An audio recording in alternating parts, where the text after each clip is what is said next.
Бұл әрекет сырт көзге оғаш көрінер. Бірақ дәл осы әдіспен талай науқас дертіне дауа тауыпты. Бұл түркілік дәуірден жалғасын тауып келе жатқан тоқпақпен үзу деп аталатын ем түрі. Енді бүгін ұйықтайсың, таңертең оянғанда ұйқың қанып, серге оянасың да, күнделікті уақыттан жарты сағат, бір сағат ерте тұрып аласың. Бұл да бүткіл нерв қалыпқа түседі, таң атқанша. Қазақстан халық емшілері қауымдастығының мүшесі Ерхан Мәдіғалиев кенжелеп бара жатқан халық емін қолға алғалы 25 жыл болған.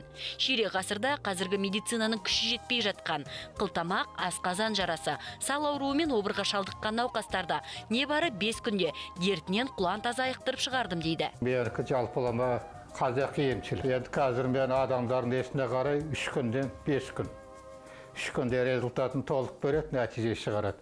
5 күнде нәтиже өте жақсы. Таяқпен келген адамдардың көбісі 5 күнде таяқ жүріп кетеді. Дәрігерлер Абай Әбділдановқа омыртқа жарығы деген диагноз қойыпты. Біраз уақыт ғылыми медицинаға жүгініп, одан дертіне дауа таппаған. Ендігі үмітті халық емінен күтіп отыр. 2 күн болды. Ем алып жатырмын, жақсы. Балғамыз нетіп, буындарын бәрі су алып қалған дейді. Өзін жегін еттірім. Дағы рахмет, ем алып жатырмын. Ерхан емшінің кабинетіне кірсең, құдды бір көне замандағы бақсының үйіне тап болғандай әсер аласың.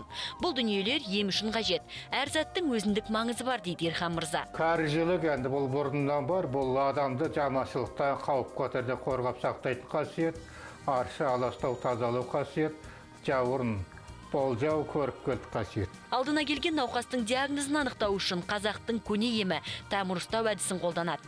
Ал көз тисе қорғасын құйып, немесе шырақпен аластап, адам бойын негативтен тазартады. Әр ұлттың өзінің ем әдістері бар. Мысалы, біздің қазақтың емдеу әдісі басқа ұлттарға көп ұқсамайды. Бізде бәрі табиғи. Бізде Қытай, Тибет сияқты неше түрлі итқұстың болғанан да олар дәрі жасайды. Бізде ондай жоқ. Бізді таза табиғи емшілік. Ғаламторда жол ашамын, емдеймін деген сынды жарнамадан көз сүрінеді. Олардың 80%-ы емші деген атты жамылып, кәсібін дөңгелетіп отырғандар. Ем іздеп барып, керісінше саулығына зиян келтіргендер де жоқ емес. Бүйрегім ауырып, осыдан 5-6 ай бұрын. Соған байланысты біраз ем қабылдаған. 10 күн ем ал деді. Ол 10 күн ем алдым, 10 күнде бәленбай ақша алды. Кейін тағы да бір 10 курс тағы да келді, тағы да ақша алды, инесі алды. Және түрлі шөп дәрілер берді Қытайдың.